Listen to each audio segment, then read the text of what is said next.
Welcome to episode 5 of Data-Driven Tidbits for Administrators. Today we will discuss how to go from data-informed to data-driven with the analysis of winter diagnostic results. A scoreboard report helps to analyze a specific assessment into different subgroups. Doing this will allow school administrators to monitor how their subgroups are progressing throughout the year and how they performed on the diagnostics.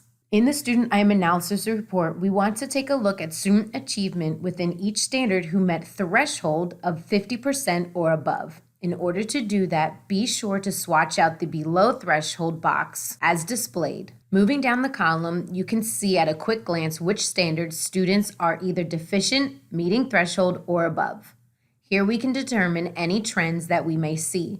Standards that are mastered by most, standards mostly in the red, and standards not yet taught. The students in a red or achievement band 1 may need review and reteaching of most standards. Depending upon your data, this could be for the whole class. The students in the yellow, depending where they are in yellow, may or could move to green through targeted small group instruction with remediation, scaffolding with rigor. The students in green or achievement band 3 may have just a few specific standards or question types that require review, and this can be done with enrichment activities. Using the standards assessed by question number document available through Blender, you can go through and determine whether or not the standards have been assessed yet or not within the classroom. Some standards may come as a surprise that students performed well in, even though it has not been explicitly taught yet within their curriculum. Moving into the depth of knowledge, you will need to individually swatch out for each achievement level to determine the percentage of students performing within each DOK level. Here you will see the percentage of students performing at mastery level. Here are the percentage of students meeting thresholds by swatching out the below threshold red box and the mastery green box. These percentage of students are performing below threshold by swatching out the yellow box, threshold, and the green box, mastery. As we can see, majority of students are meeting threshold or above for DOK level 1, but seem to be struggling with DOK level 2. This is something to monitor as a majority of the FSA assessment will fall into the DOK 2 level. Across the top of the report, you will see each item number in order. If you hover over the top of the item number, a pop-up will appear that displays all information for that question, including depth of knowledge, type of question, and standard assessed. Depending on your findings, your small groups may be created by grouping students not only by standards, but also by students having difficulty with question format, depth of knowledge, or vocabulary.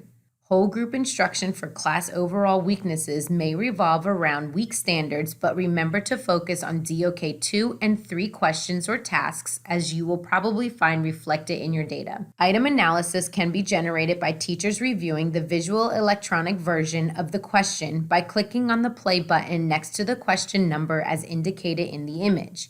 A pop-up preview of the question will appear on the screen, and teachers can review the question and the distractor analysis to assist with identifying the point of error with the standard to make a determination as to what the deficiency could have been.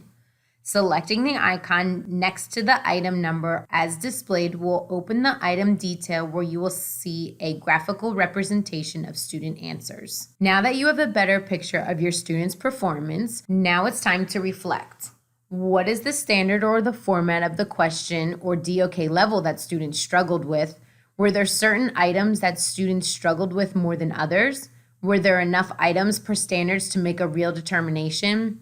Or were there any vocabulary issues? Your final step is to create an action plan for differentiated instruction, which includes small group instruction, student grouping, content focus, and resources based on your findings. Be sure to join us for our upcoming data tidbits starting in the new year.